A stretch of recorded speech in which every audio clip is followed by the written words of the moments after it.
সব বন্ধুরা দেখো, এখানে আমার হাজব্যান্ড কই মাছ এনেছে।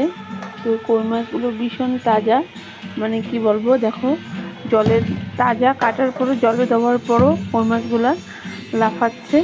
তো বন্ধুরা দেখো, দেখতে অনেক ভালো লাগছে। তো বন্ধুরা দেখো, জিন্দা কই মাছ দেখতে অনেক ভালো লাগে, আর জিন্দা কই মাছ খেতে অনেক টেস্ট, মানে কি বলবো, এত ভালো লাগে খেতে, মানে বলে লাভ নেই, এত টেস্ট। তো মানে দেখাচ্ছে সবাইকে যে দেখো কি সুন্দর লাফাচ্ছে কই মাছগুলো। দেখো জলে দেওয়ার পরও এখনও মানে প্রাণ আছে, আর এখনও এই কই মাছগুলি লাফাচ্ছে। দেখো বন্ধুরা,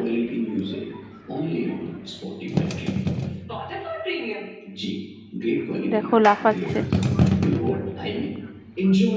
দেখো সুন্দর লাফাচ্ছে কই মাছগুলো।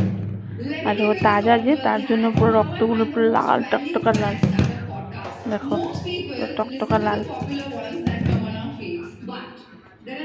তো কি ভালো লাগছে, মানে মজা লাগছে, লাফায়, এই যে দেখতে অনেক ভালো লাগে, খেতে তো অনেক টেস্ট।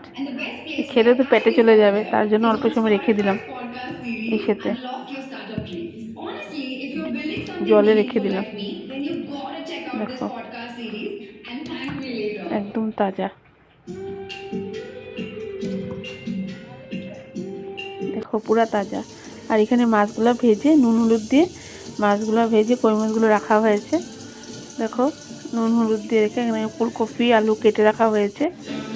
এখন দেখো এটার মধ্যে পাঁচফোড়ন দিয়েছি, আর মশলা জিরের গুঁড়ো, নুন হলুদ, অল্প পেঁয়াজ বাটা দিয়ে ভাজা ভাজা হয়ে গিয়েছে। এখন ঝোল দিয়ে মাছগুলো দেওয়া হয়ে গেছে।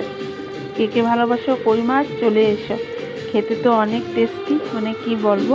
প্লিজ বন্ধুরা, তুমি একটু সাবস্ক্রাইব করবে, তাহলে ভালো লাগে। তোমাদের সঙ্গে আরও ভিডিও আমি নিয়ে আসবো। Tata, bye bye.